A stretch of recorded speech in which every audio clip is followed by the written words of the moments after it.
Shalom saudaraku, jumpa lagi dalam Suara Gembala. Saudara, kali ini saya akan mengajak Anda untuk membaca silsilah Yesus Kristus Tuhan kita. Saya bacakan ayat yang pertama dari Matius pasal 1. Inilah silsilah Yesus Kristus, anak Daud, anak Abraham, dan seterusnya. Nanti kita baca beberapa ayat-ayat di dalam silsilah tersebut. Saudaraku, kalau berbicara silsilah itu kan untuk mengetahui, tujuannya untuk mengetahui garis keturunan, kan begitu ya, asal usul. Nah saudara, di dalam budaya Jawa kita mengenal ya, kalau biasanya orang yang mau menilai seorang yang melamar akan putrinya gitu ya, atau sebaliknya, kalau punya anak laki-laki berpacaran dengan seorang gadis, untuk menilai akan pacar dari si anak ini, kriteria yang dipakai dalam budaya Jawa itu terkenal saudaraku, yaitu bibit, bobot, bebet. Ya. Apa artinya? Bibit itu artinya asal usul. Ini asal usulnya bagaimana begitu? Keturunannya siapa begitu? Kalau keturunannya orang yang nggak benar, waduh itu nanti bisa mempermalukan keluarga kita kalau berbesan dengan keluarga orang yang dari keturunan orang nggak benar begitu. Keturunan perampok, pembunuh gitu ya, orang jahat. Ya, jadi itu bibit. Kalau bobot ya kedudukan saat ini bagaimana. Kemudian bebet itu kekayaan. Nah saudaraku, bibit itu biasanya ditaruh di nomor 1, karena asal-usul itu merupakan sesuatu yang serius begitu ya bagi orang-orang yang ada di dalam budaya Jawa. Tetapi saya kira ini merupakan pola pikir dari manusia normal ya. Kalau kita mau menilai seseorang itu pasti menanyakan bagaimana silsilahnya begitu ya. Dia itu keturunannya siapa, itu nggak salah saudaraku. Tetapi kalau kita pelajari Alkitab, ternyata kitab suci Perjanjian Baru ini dibuka dengan satu daftar silsilah yang mana kalau kita teliti satu persatu kita terkejut, saudara.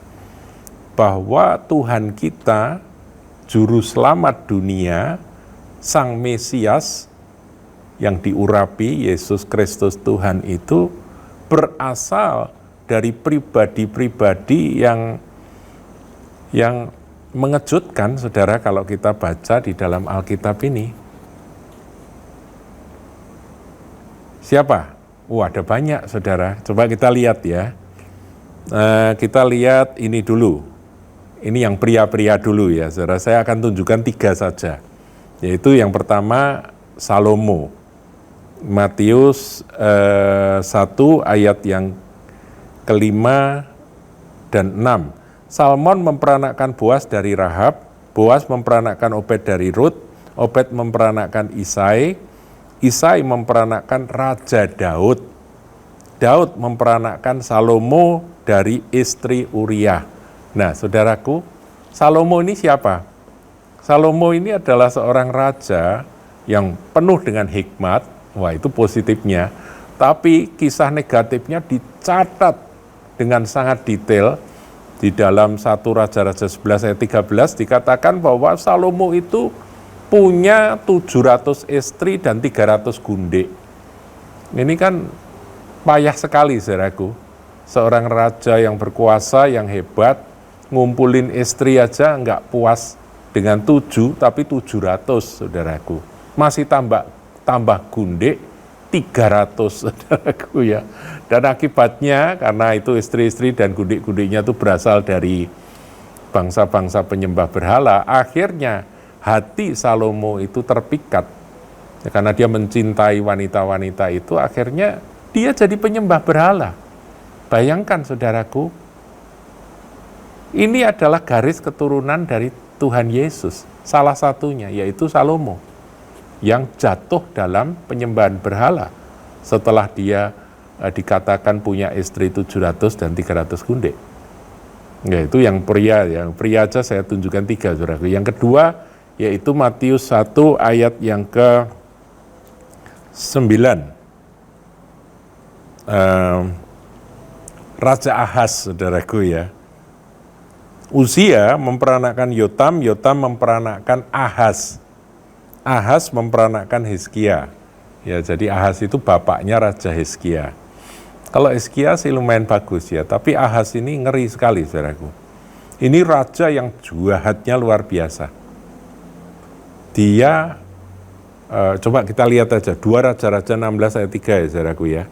2 Raja-Raja 16 ayat yang ketiga. Nah, ini tentang Ahaz Raja Yehuda ya. Tetapi ia hidup menurut kelakuan raja-raja Israel. Oh, dia Raja Yehuda, tapi ngikuti cara-cara raja-raja Israel. Bahkan dia mempersembahkan anaknya sebagai korban dalam api sesuai dengan perbuatan keji bangsa-bangsa yang telah dihalau Tuhan dari depan orang Israel. Saudara bisa membayangkan, seorang Raja Yehuda, keturunan Daud, dia kok bisa-bisanya mempersembahkan anaknya sebagai korban bakaran. Ini perbuatan keji. Firman Tuhan jelas katakan itu adalah kekejian di mata Tuhan. Itulah Raja Ahaz. Dan Raja Ahaz ada di dalam silsilah Tuhan Yesus. Kemudian siapa lagi, saudaraku? Yang lebih ngeri, tadi saya katakan jahat sekali itu Ahaz, ada yang lebih jahat namanya Manasye. Yaitu Matius 1 ayat 10 ya, saudaraku ya. Matius 1 ayat 10. Hizkia, ya jadi Ahaz, Hizkia, kemudian Hizkia memperanakkan Manasye. Manasye memperanakkan Amon, Amon memperanakkan Yosia. Nah sekarang Manasyenya ini, saudaraku, ini Raja Yehuda yang keji sekali. Sama seperti Ahaz, dia mempersembahkan anaknya juga sebagai korban api-apian. Ini ngeri sekali. Coba kita lihat 2 Raja-Raja 21 ya. 2 Raja-Raja 21 ayatnya yang ke-2 dan 3. Ia melakukan apa yang jahat di mata Tuhan sesuai dengan perbuatan keji bangsa-bangsa yang telah dihalau Tuhan dari depan orang Israel. Ia mendirikan kembali bukit-bukit pengorbanan yang telah dimusnahkan oleh Hizkia ayahnya. Ia membangun mezbah-mezbah untuk Baal, membuat patung Asyera. Umat Tuhan ini bikin patung Asyera seperti yang dilakukan Ahab, Raja Israel, ngikut-ngikut yang jahat, dan sujud menyembah kepada segenap tentara langit dan beribadah kepadanya. Ayat 5, saudaraku, dan ia mendirikan juga mezbah-mezbah bagi segenap tentara langit di kedua pelataran rumah Tuhan. Pelataran rumah Tuhan itu dimasuki ini, mezbah untuk tentara langit. Bayangkan, saudaraku, ayat 6, bahkan ia mempersembahkan anaknya sebagai korban dalam api. Anaknya sendiri dibakar, saudaraku. Melakukan ramal dan telaah dan menghubungi para pemanggil arwah dan para pemanggil roh peramal. Ia melakukan banyak yang jahat di mata Tuhan sehingga ia menimbulkan sakit hatinya. Itu Manasye. Yang menarik, Manasye ini yang meskipun sejahat itu, saudara, namanya tercantum di dalam daftar silsilah Tuhan Yesus. Jadi menurut Anda Tuhan Yesus ini bibitnya bagaimana, saudara, secara manusia? Ya, buruk sekali kalau ada nama-nama seperti Salomo, Ahaz, Manasye ini dicantumkan. Tapi itulah kejujuran dari firman Tuhan. Tidak ditutup-tutupi. Biasanya kalau ada orang, dia dari garis keturunannya orang-orang tercela di masa lalu, dia akan nutup-nutupi. Bahkan ada yang tidak mau ngakui. Tapi firman Tuhan nggak demikian. Dibuka apa adanya. Karena ada maksud Tuhan. Yaitu apa? Justru disitulah Tuhan ingin menyatakan, dia datang untuk orang-orang cacat, untuk orang-orang berdosa, untuk orang-orang yang seperti yang ada di dalam garis keturunannya. Manusia memang berdosa, saudaraku. Tidak luput dari hal-hal yang mengerikan. Dan Tuhan datang untuk menyelamatkan mereka semua. Nah, kalau yang wanita yang tercatat, ya ada 5 wanita yang tercatat, ya plus Maria tentunya ya, Bunda Maria. Tapi sebelum itu, saudaraku, di Perjanjian Lama itu diceritakan ada Tamar, wanita Kanaan, ya, yang dia itu menantunya Yehuda, ya, Yehuda anaknya Yakub, saudaraku. Dia itu menantunya Yehuda.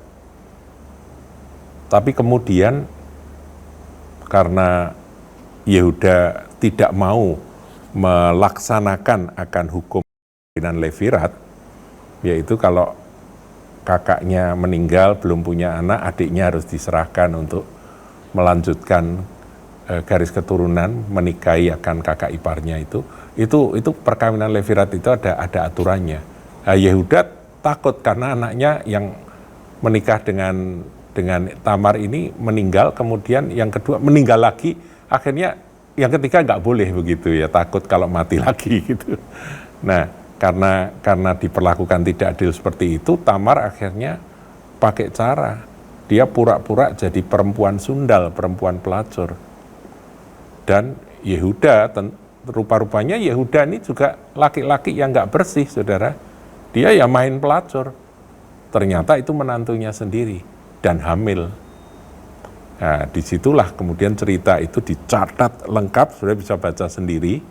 Yang Kejadian 38, Yehuda memberikan tanda, ya, tanda ini nanti sebagai pembayaran gitu ya.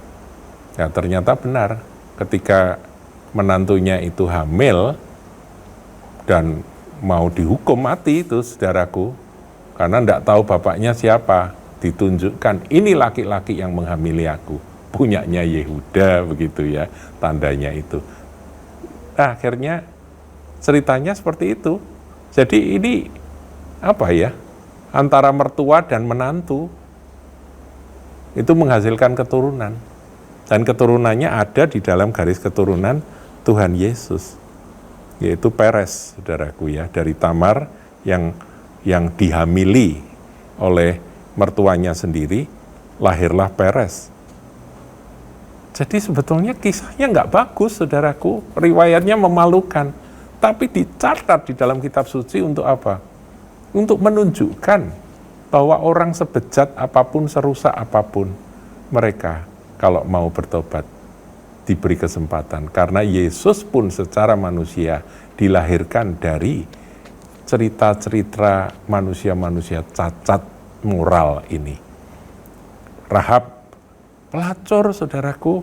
Nah, itu ada, Rahab itu di ayat 5 ya. Salmon memperanakkan Boas dari Rahab. Boas memperanakkan Obed dari Rut. Obed memperanakkan Isai, itu ayat 5. Nah, jadi Salmon itu adalah salah satu dari 2 pengintai yang mengintai di Yeriko, diselamatkan, disembunyikan oleh seorang wanita pelacur yang namanya Rahab. Ya, kemudian Rahab itu pada waktu Yeriko dihancurkan, Yeriko dikalahkan, Rahab diselamatkan. Karena itu ada perjanjian, Rahab diselamatkan. Nah, kemudian Rahab ini menikah dengan Salmon dan melahirkan Boas. Boas itu nanti, saudaraku, berikutnya. Jadi ini wanita pelacur, saudaraku, ada di dalam daftar silsilah Tuhan Yesus. Nah, kalau sudah gitu bibitnya bagus atau enggak? Saudaraku, Tuhan enggak peduli bibit Anda apa, garis keturunan. Anda lahir, bukan salah Anda. Ya toh, kita lahir itu salahnya siapa? Kita manusia berdosa, orang tua kita orang berdosa, kita butuh juru selamat, yaitu Tuhan Yesus. Ada lagi, Batsheba. Batsheba ini ceritanya juga nggak bagus, saudaraku. Ya, dia mandi, ditonton oleh Raja Daud, kemudian dipanggil, padahal dia punya suami, dan kemudian hamil, suaminya oleh Daud dibunuh, ya saudaraku. Daud itu jahat sekali. Kalau saya mau nambahkan, sebelum Salomo tadi itu ada Daud, saudaraku, yang melakukan kejahatan luar biasa. Kriminalitas tingkat tinggi itu, saudaraku, sebagai seorang yang punya kuasa. Jadi memang inilah manusia-manusia yang penuh dengan dosa. Batsyeba, wanita yang berzina, sementara dia masih punya suami. Ruth, kalau Ruth ini tidak dikatakan berzina, moralnya apa, tapi dia adalah perempuan asing, perempuan Moab, saudara. Dan menurut aturan itu perempuan Moab itu nggak boleh masuk jemaat. Bukan perempuan, maksudnya orang Moab itu nggak boleh masuk jemaat. Tapi ini dilanggar, saudaraku. Jadi saudaraku, kita ini tahu kasih karunia itu melampaui dosa. Itulah pesan dari silsilah ini, saudaraku. Melampaui kecacatan moral, melampaui akan perbuatan dosa, melampaui akan hal-hal yang keji yang pernah dilakukan. Di sanalah lahir Sang Juru Selamat. Pesannya apa? Pesannya, siapapun juga yang datang kepada Dia, kepada Yesus Kristus Tuhan, Tuhan berkata, barang siapa datang kepadaku, dia tidak akan kutolak. Tuhan menerima. Barang siapa menerima, dia diberinya kuasa untuk menjadi anak-anak Allah. Haleluya. Tuhan Yesus memberkati.